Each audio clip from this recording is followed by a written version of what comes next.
এটা শোনার পর আমি জামাতে ইসলামে যোগ দিতে চাইছিলাম ভাই, বুঝছেন? জামাতে ইসলামে যোগ দিলে অনেক লাভ আছে, অনেক ফায়দা আছে।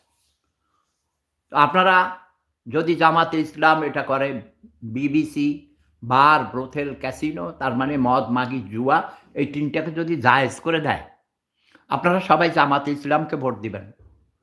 ওই যে হচ্ছে জান্নাতুল ফেরদাউসে যাবেন।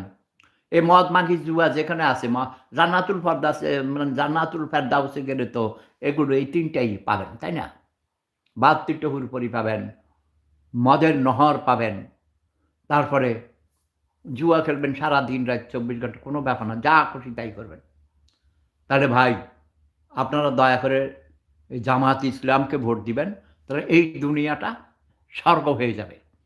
তাহলে কবির ভাষায় কোথায় স্বর্গ কোথায় নরক, কে বলে তা বহুদূর, মানুষেরই মাঝে স্বর্গ নরক, মানুষে তা সুরে সুর।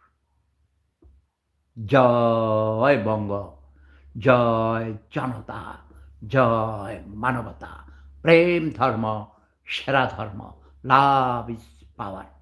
আমার হাঁটু আপা যতই মসজিদ যত কিছু বানাইছে, মাদ্রাসা বানাইছে, ঢাকা বিশ্ববিদ্যালয়কে কওমি মাদ্রাসা বানাই দিছে, এরা কি এর সাপোর্ট দিছে? এই দেশে রাখছে? শেখ হাসিনা বোকা, এসব করা ঠিক হয় নাই। এই মদ, মাগি, জুয়া এগুলো ফ্রি করে দিত, তার কেউ এই দেশ থেকে তাড়াইতো না।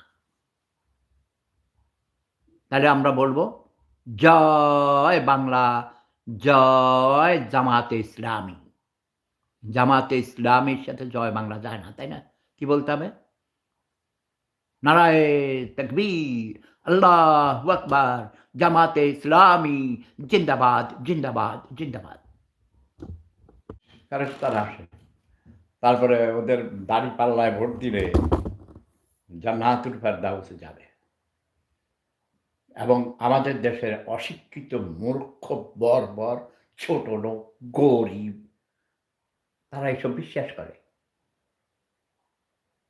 কি করবে ভাই? পেটের দায়ে, ক্ষুধার জ্বালায় যখন মানুষ কিচ্ছু খাইতে পায় না, ডাস্টবিন থেকে পচা খাদ্য গ্রহণ করে, তখন মানুষ যার কাছে একটু ভাত পায়, ক্ষুধা নিবারণের রুটি পায় বা কিছু পায়, তখন সেখানে যায়।